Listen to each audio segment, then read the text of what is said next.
cookies. Lynn is a saint. Those cookies were amazing. How's Twix? Nod of approval. Yeah, Twix is good. Twix is always good. good. It's good to find. It's hard to find good chocolate here. Yeah, this is the sponsorship section.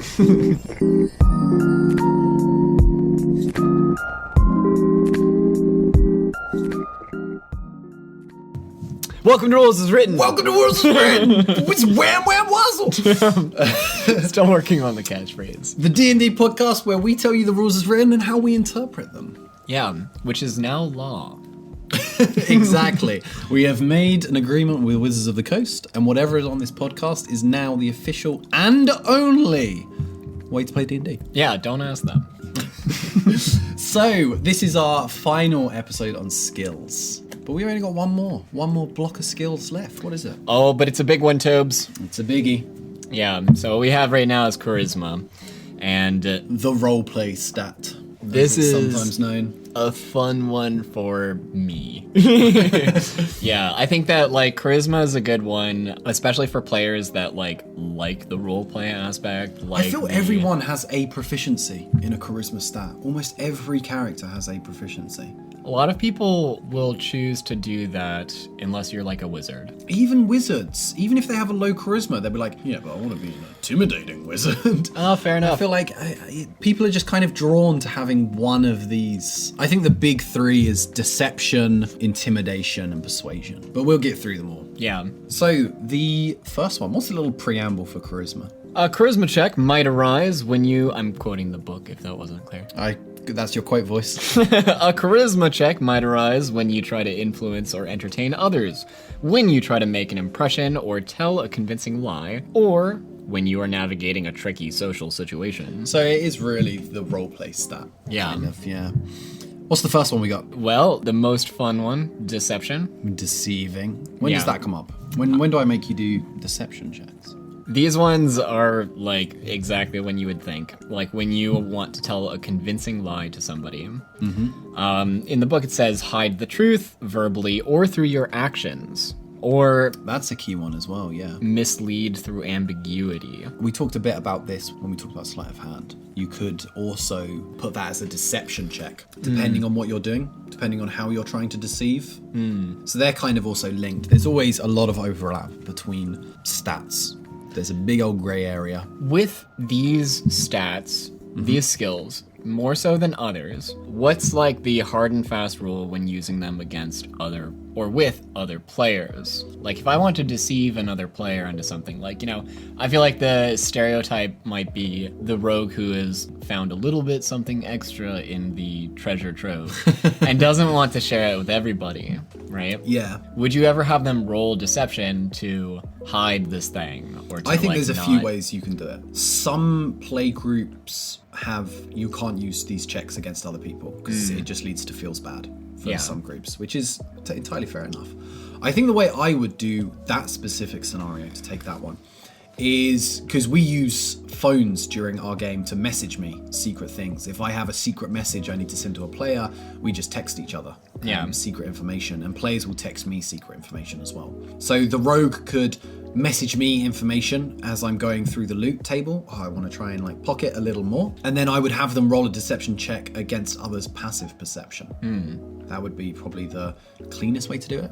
Intuitive way to do it, maybe. So trying to figure out a way so that IRL, the other people don't know what they've done. If you can trust your players not to metagame, which is easier said than done. But yeah, like good luck. I mean, we've had a rogue in our group, and she blurts out what she wants to do very loudly. Yeah. And I think our group treats it pretty well. They just won't know. It's very clear with that if they're metagaming or not. I think that's a very clear metagaming issue. Okay.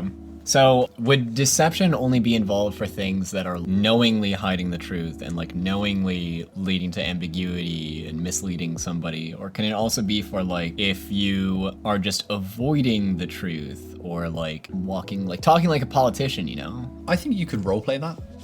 I think talking like a politician is part of the roleplay fun. Yeah. Being like, I haven't maybe never seen that particular ring before. Yeah, but we all hate the dwarves. Right? That's a little 2020 humor.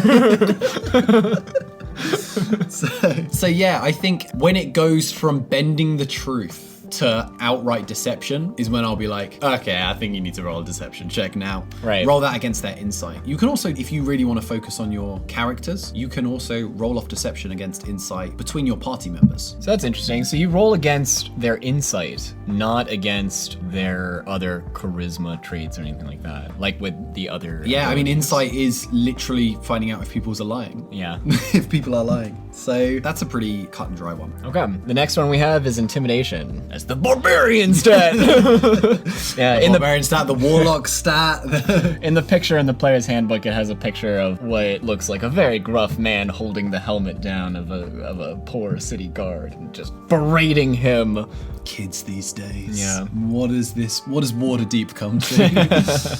Yeah, so in the rules is written, intimidation is when you attempt to influence somebody through over threats, hostile actions, and physical violence. Physical violence. Interesting. So Yeah. you can do an attack that's Well, it's threats of physical violence, isn't it? through threats, comma, hostile actions, comma, and physical violence. Yeah. Oh yeah, I have used it like that, I guess. If you You hit somebody scarily. if you've got a load of kobolds that are trying to like steal all your food, your scraps while you're camping, and you just like smash one of them into the ground, you can turn to the others and say, roll intimidation check to run away from me. Yeah. Leave my jerky alone. So I guess if you choose to do something in a scary way. Yeah, it's something you have to preface. Because otherwise, roll initiative, right? Yeah. Yeah. You're level 14 barbarian against 3 kobolds. Yes. Yeah, that feels like a way that you might try to avoid combat altogether. Yeah, definitely. It is at its core. But it can backfire. If you're trying to intimidate someone can take it as a slight or a challenge or something like that. And you can end up instigating combat. Is instigating the right word? Yeah. Initiating. Both. Yeah. Okay. Yeah. You look so disappointed in This me. is a D&D podcast, not a grammar podcast. I'm going to put that in the description of every episode. Yeah, fight us in the comments. So intimidation, I think that is a real tough one to do against other players. Oh yeah, man, I can imagine what that would be like trying Have to... you had any experience with it? No, well, in the few games that I've DM'd, I went over like the just hard and fast rule. You can't roll anything against another player. Okay, I feel like that's definitely just one way to do it. It's just an easier time. Especially if you've got people who are kind of new to D&D as well. Yeah, it just sets kind of like a good precedent. Yeah, people come into D&D with the kind of video game mindset of you are the main character, or the movie mindset of I'm the hero of the story. Yeah. When you're actually just playing a part. That is a good rule to have. I can see with more experienced players, especially people who like have a really good relationship with each other, like especially also people who cooperative are one. really into role playing. Yeah, and then again, like a session 0 type thing where you're like all kind of on the same page with this kind of stuff. Yeah, I think you've role played being intimidated a fair few times. We have a necromancer who's very sparky. Scary. Yeah, and you've, as a big barbarian, have role played being intimidated a little. Well, that's bit. my whole character thing is that I like being I'm a stereotypical barbarian, except I'm the opposite personality wise. Yeah, the barbarian with the heart of gold. Yeah, and very, very scared of everything. So, I mean, yeah, that's just good role playing, really. And it's cool. Can you have an enemy who intimidates you through like a skill check, not like an ability? Not really through a skill check. I don't know of, I mean, there's probably one. I don't know of any beasts that use explicit intimidation checks. Most of them will be a fear aura, like dragons have their fear aura that can cause you the fear. Yeah, but that's just like a DC whatever saving throw. Yeah, that's really what it comes down to. That's how it kind of plays out. I think, again, that kind of comes down to the roleplay aspect. Not many people want to be role-playing being scared. Yeah, we've fulfill seen the how power that kind fantasy. of carries out Yeah. when somebody has the big bad fight against the big bad guy, and then it's like, oh, but like round 1 you shit your pants and run away. Yeah, I think the fear aura is the way that D&D handles that. Yeah. But some people will completely stat out other characters, like a DMPC, and they'll have an intimidation check. I've never done it, so I can't really say I've got any experience for it.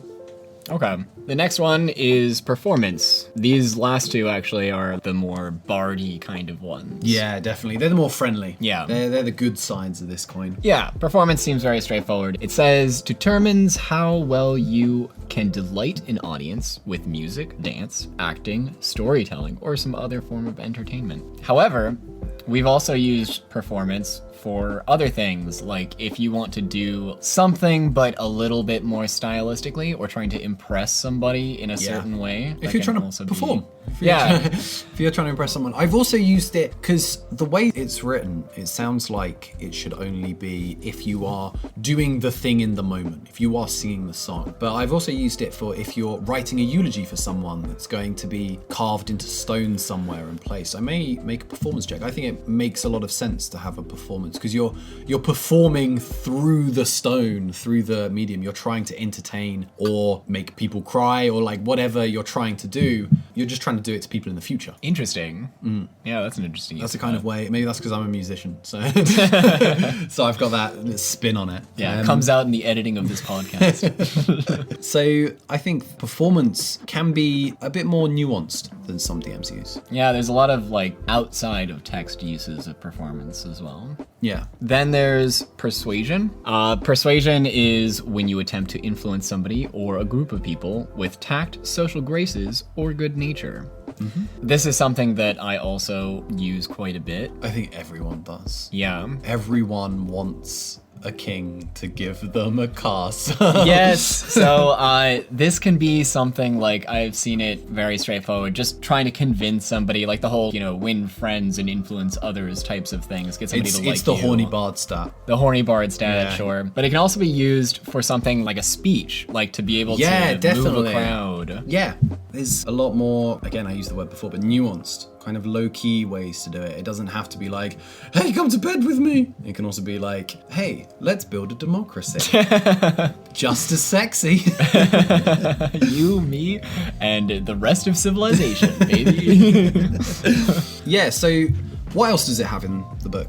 Well, before we move on, actually, I wanted to kind of also touch on the fact that since these are all very roleplay heavy abilities, they're markedly different from the other skill checks that you'll use. Everything else, like especially the kind of investigation type of skill checks that are always rolled, or something where you're trying to like figure something out or discover something, these can much more involve the player actually doing something. Roleplay. Yeah. Yeah. So what would you do in different circumstances because different people have different ways of role playing and like different ways of trying to do this. Some people might just want to say, I want to persuade them of this. Other people might say exactly what they would say in character, and some people might actually even do performance. Some people have brought instruments to do different performances. That's always fun. Play hot cross buns for a crowd of villagers.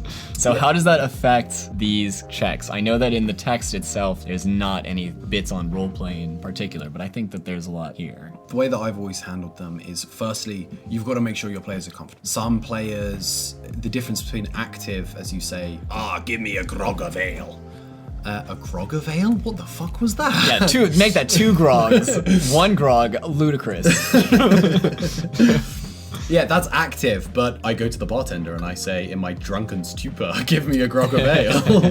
That's passive. You've got to make sure that your players are comfortable with how they're doing it. Some people like to have that barrier up, and there's totally nothing wrong with that. This is kind of area to escape from the shit times that is 2020. Yes. Some people just prefer to be a passive kind of player, and that's totally okay. I encourage active players, and I think when you are in a group with a lot of other active players, people come out of their shells. You always make sure that they know that it's perfectly okay to just be a kind of passive role player, and some people use passive as like a dirty word, like you're not participating enough, but fuck that noise. Yeah. So I prefer to have active players. Both are okay.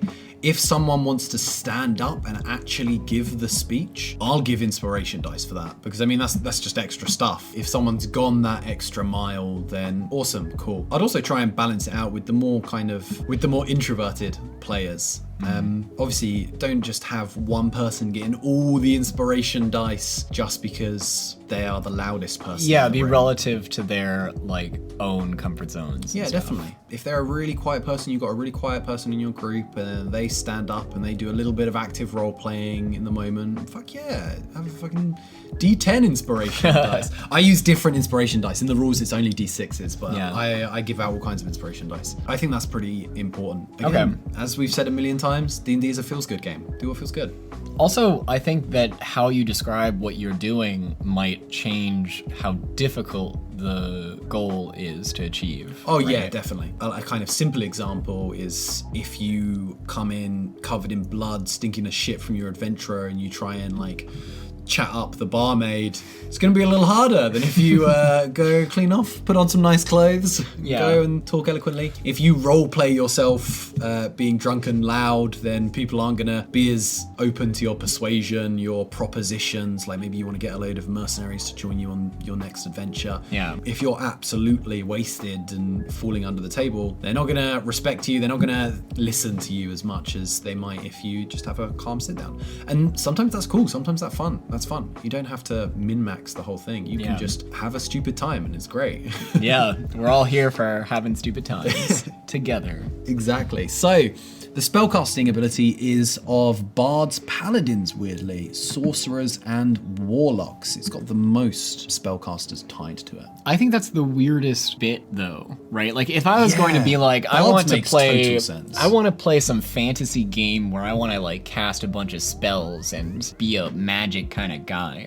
I'm not thinking of the charismatic, super, sociable. Well, charisma, and this is an important thing, charisma isn't just your social stat. I think it's how you interact with other beings. How savvy you are in almost every interaction. In the same way that it's got persuasion and intimidation under its umbrella. So kind of like your EQ. Yeah, basically. So bards, I mean, that's obvious. They're like, I think that's a pretty good fit. Paladins, I think you can cut it with how on good terms they are with their god. So it's like a relationship stat for them. Yeah. Warlocks, that also makes sense. Sorcerers is the one thing I don't, because sorcerers are flavored as they have this intrinsic power. They're born with magic for the most part. Yeah, they don't have to convince anybody that they have magic. Yeah, I'm not sure why sorcerers have charisma. That always felt a bit weird to me. Yeah, Wizards of the Coast. Wisdom, maybe? We have a question for you. Yeah, write us back. You can find us at Gary Gygax, where you at? gmailhot.co.eu. We don't have a domain yet. But yeah, that's pretty much all the skills check. The last thing we'll tack on at the end is saving throws, because it's next in the book. Oh, we still have some other checks, though, that we can go through. Oh, there's charisma, yeah. Yeah, so with the other charisma checks, you can have something like finding the best person to talk to for news, rumors, and gossip, and blending into a crowd to get the sense of key topics of conversation.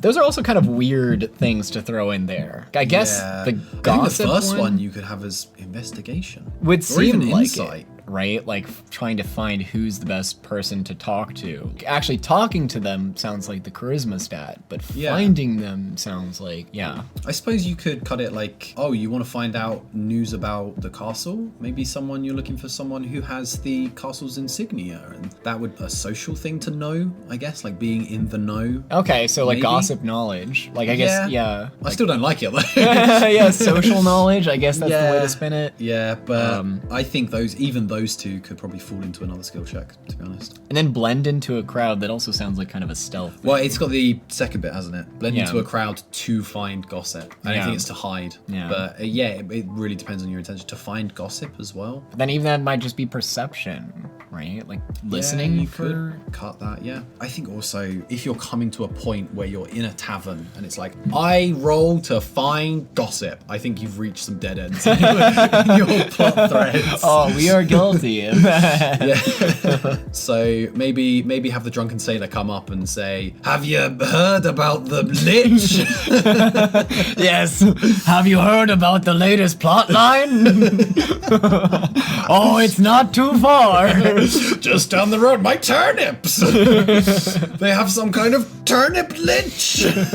Okay, so the very last thing, again, saving throws. Saving throws are super simple. You roll a d20, you add the stat stat that you're rolling. If you're rolling a dexterity saving throw, you add your dexterity modifier. And if you are proficient, which is in the little box above skills, you should have a little dot. If you're proficient, add your proficiency. So first of all, though, like, what is a saving throw? When would you use one? A saving throw is when someone is trying to do something to you. You're trying to save your skin, your moral standing, or your psyche in some way. So you're trying to avoid harm. Yeah, in so some way. a very easy one is a dexterity saving throw.